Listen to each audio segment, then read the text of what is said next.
Well, I appreciate everybody being here today.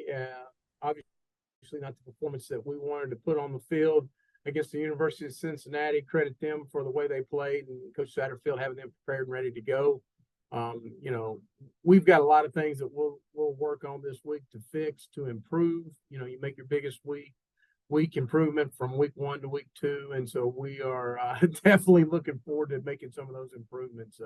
Had a good long meeting with the players yesterday, and obviously the staff on Sunday, to correct some of the issues that we had on Saturday, which were really self-inflicted issues. Nothing against Cincinnati as far as the quality of opponent. I mean, a great opponent that obviously was in the college football playoffs 2 years ago. But that being said, we should have performed a lot better than what we did. And that is our challenge this week against probably a better football team in the University of Kentucky. And so really impressed with what Kentucky did the first week against Ball State. Their defense looks like a Mark Stoops defense, and they were flying around getting after it. I've heard all the stuff coaches put out about he's not happy, third down, this, that, and the other, and I get all that. But they look like the monsters of the Midway over there. And so I think they're going to have a really good defense this year, and it's going to be a great challenge for Parker and our offensive football team. Their offense, obviously with Lim back, is going back to more what they did 2 years ago.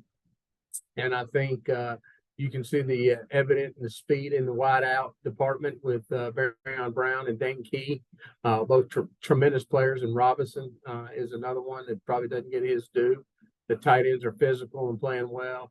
I thought the O-line played probably as good as it's played for them in a while, and was doing a really nice job. And the quarterback is an efficient, really good quarterback. I know Parker got to know him a little bit down at the Manning Academy and got to watch him perform and thinks highly of him. So, we've got a big challenge. I think Mark's got one of his really good football teams, and I got a chance to do things that, he wants to do at the University of Kentucky and has worked hard to do. So the coaching staff has done a great job over there, and just really a great organization that I have tons and tons of respect for and have for years. And being coaching in this state at multiple universities for over 20 years now, it's another great opportunity for our football team, though.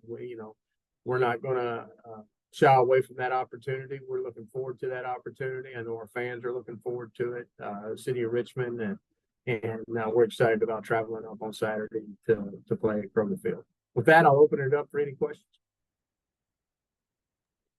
Hey there, Walt. Appreciate the time as always. I know you mentioned now what you guys did at Cincinnati on Saturday wasn't reflective of the team and how well you guys think you can play. But after looking at film once or twice in the last few days, were there any specific areas, position groups where you guys did feel like you put some good stuff on film and performed to the best of your abilities in any areas? Well, I mean, I think when you look at our football team, we have 6 seniors, 3 of them are transfers. Okay, so I think the first thing you look is we're an inexperienced football team, and that showed on Saturday. But the one thing that I thought and I felt really good about was the physicality that we played with at times.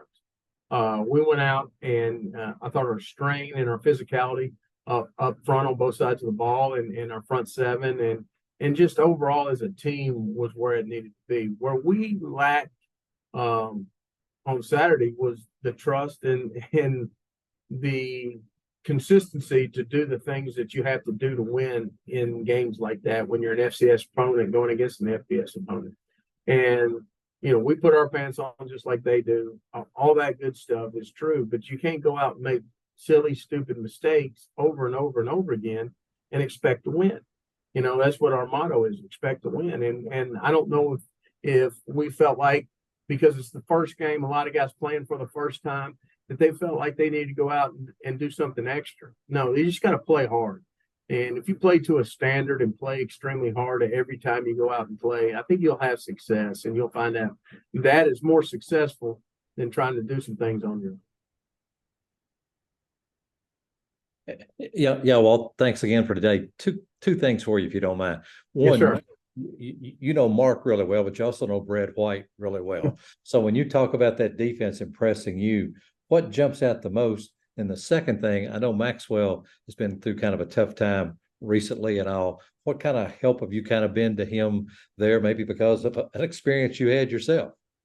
Well, first of all, I think the most important question is Maxwell and his brother and the success they're having right now, which is an extreme positive. I'm here for Maxwell if he ever needs anything, and his family's in California, it's a long ways away, and I've told him, when all that came through, if you ever need to go out there, I mean, for whatever reason, football will be fine. I mean, whether it's Parker, because we got a 6-year quarterback, so I mean we could be okay, but also even if it's the young guys, life is bigger than football. I mean, I wish I could pick up the phone and call my brother every Friday night, or every Saturday morning and Thursday night, like we did. I can't do it, and won't ever be able to do it. And so we just talked once, and just he knows I'm here if he needs him. And if he ever needs to go do something, he needs to go take care of it, because I think family's most important. As far as the defense goes, I mean, I think the one thing you see is their overall speed and their ability to get to the football. I mean, when I judge a defense, I judge how hard they play and how hard they hit. Obviously sound and all that. I mean, Brad's going to be sound. He's going to have people where they're supposed to be. He's going to coach them the way that, Brad's an intelligent, really good football coach.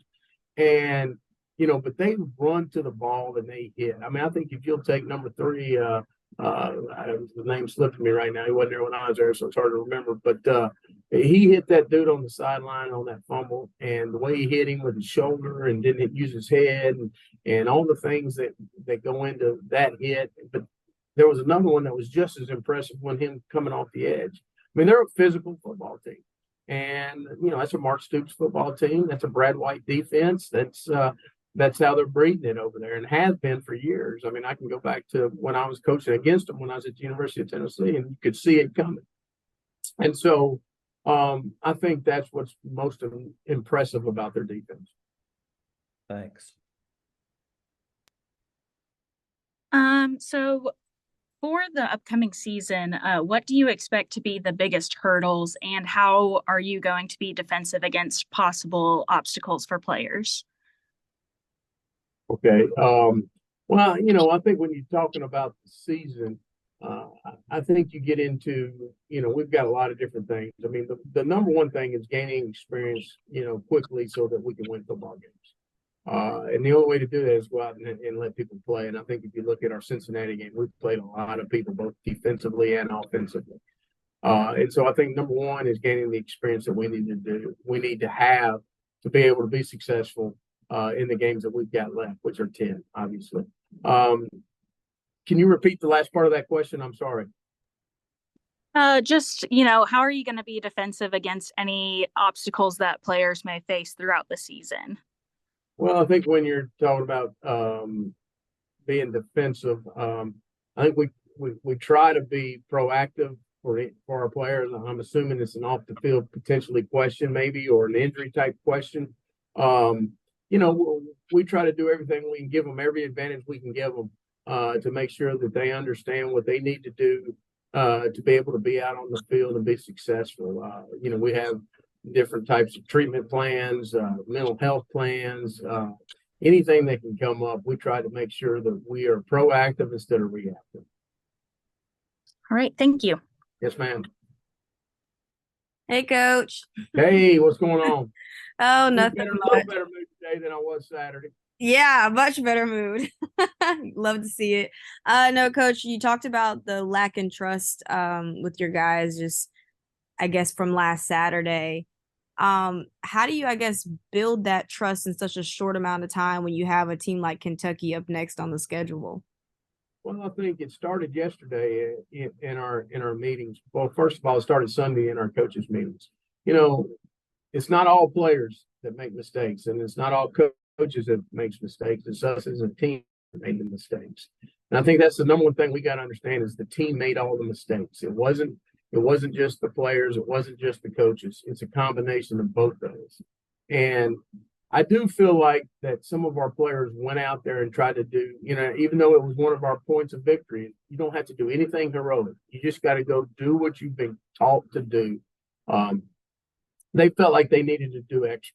Either playing in front of a sellout crowd and a Big 12 opponent, and you hadn't been on the field in a while. Sometimes emotions take over. And not talking about it in terms and listen to the two voices that are sitting on your shoulder. You listen to the one that tells you to do right and one that tells you to do wrong. Well, sometimes that wrong guy is very, very convincing.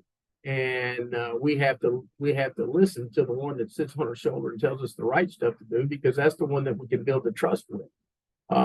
So then yesterday we had a good long meeting, and it was a team meeting, and so the defense could see the offensive mistakes and the offense could see the defensive mistakes. I mean, we pointed out misreads by Parker, and I know everybody thinks Parker's perfect, but he doesn't always play a perfect game, and I think everybody needed to see that everybody's making mistakes. You got to limit your mistakes to where that it's really just a physical mistake. We can't do nothing about that. A physical mistake, that's recruiting. There's a lot of things that go into that. That's human development. I mean, the list goes on and on and on. But mental mistakes, lining up, assignment, alignment, technique, that's on you. That's on us if we're not coaching it well.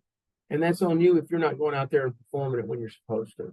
And we've got to do a better job of that. And I think this started yesterday in the meeting. I was really pleased with how they accepted the meeting. I don't think it was a negative meeting. It's like I started it off with, and these two guys on here can tell you, when you tell the truth, sometimes it seems negative. And it's not meant to be negative. It's meant to be, a growth potential. And we're trying to grow them because we are young and we have to continue to grow. And that's not an excuse. And I hate saying that because I don't like making excuses, because nobody really cares. And I get that, they just want to see the results. And so we've got to continue to do that. Well, you spent a couple of years on Mark's staff at Kentucky. Can you just describe your relationship with Coach Stoops and also what you learned during your time in Lexington? I don't think we got time for what I learned, but Mark and I come from similar backgrounds, from similar age. We're both. He's older than me, so just a couple months, but similar everything, right? And in this profession, it's kind of funny. Usually, defensive back coaches and offensive line coaches get along really well. Don't know why it's always been that way with me. I think it's because we both know, stuff goes bad on defense. Whose fault is it? I mean, why am I, who did I meet with on Sunday when I walked into the office? Y'all saw the film. And if the stuff goes bad on offense, who they usually griping about? So you probably enjoy each other's misery a little bit, but we hit it off. I mean, Mark was very, very, very kind and very, very good to me, and I cannot stress that enough. I got to Kentucky at a time that I needed Kentucky more than Kentucky needed me, and then when I got there, it just so happens that everything was going on with John, and every now and then Kentucky needed me. Very rarely, very little time did they need me because John was a warrior. But we just developed a friendship and a connection and similar experiences. And I think it was somebody that he could talk to, that he needed to get things off his chest that wasn't in the fray, so to speak, that wasn't going to take it personally, that wasn't going to wonder, this, that, and the other. And as we evolved in our friendship, it just came on and on and on. And, I think the biggest thing was we would just stand back there in the defensive secondary and just talk during practice, and everybody thought we was talking about scheme all the time and this and that. And, sometimes we were just talking about life. And it really grew our friendship. He was very instrumental in helping me here at this job and some of the things that he said. And even my first year at COVID, I was talking to him and talking to, the Jim Madalino and those guys in the training, Gabe in the training room, just trying to figure out how to handle this COVID stuff. And, Kentucky's just been good to me. Now, when we roll in there on Saturday, I want to kick their tail just like they want to kick our tail. And, me and Mark are playing cards or something. We won't beat each other's ass, but that's that's the business part of it. But he's just a really good. I mean, I've said this before, and I think it's well documented. But he's one of the best guys I've ever worked for because he's a true people person. And does Mark have a side that you don't want to make mad? Sure. I mean, that's coaching, right? I mean, if you can't handle that, you don't need to be in this business. If your feelings get hurt, but it ain't like that all the time at all. And he respects your opinion. He respects your time. He respects your family time. He understands where he's at and what he wants to do and how he wants to do it. And he's going to let you know that's how it's going to be done. And, and most people want direction. And so, I mean, there's so much I could say about it. I've been in this state a long time, 1997 as a coach, and I've probably been out of it 6 years. And I can say this, and I know people, are going to say, oh, Bear Bryant won the SEC. It's a different SEC than when Coach Bryant was working in Kentucky. Mark Stoops has done the best job of anybody at the University of Kentucky in the football department. Bar none. I mean, it's all opinion based. I get it. But he's done a phenomenal job and continues to. I mean, 10 wins in 2 different years. I mean, it's pretty phenomenal to me. That's hard to do, man. It's hard to do. I'm learning that. 10 wins, it's hard to get. We'd have to be perfect almost to get 10 wins.